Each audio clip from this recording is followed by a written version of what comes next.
2 Corinthians 5:21. Hindi nagkasala si Kristo, ngunit alang-alang sa atin, siya ay itinuring na makasalanan upang sa pagkikipag-isa natin sa Kanya ay maging matuwid tayo sa harap ng Diyos. Amen. Si Kristo, siya ay isang matuwid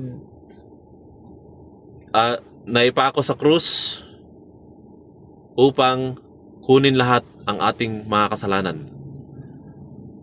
Binayaran niya lahat ang kasalanan ng mundo. Kasalanan mo, kasalanan ko, the past, present, and future sins.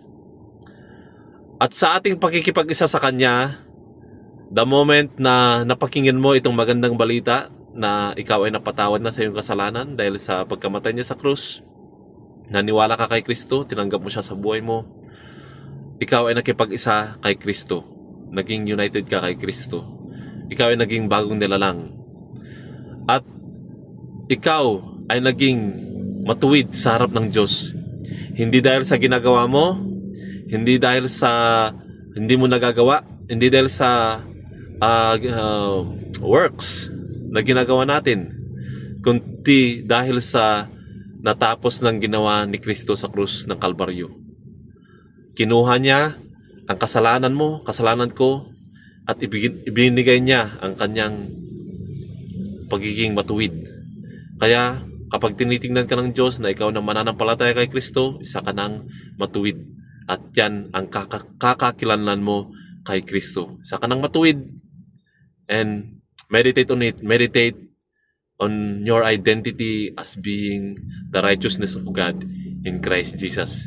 And if you continue to meditate this, it will empower you over sin. It will empower you over every addictions.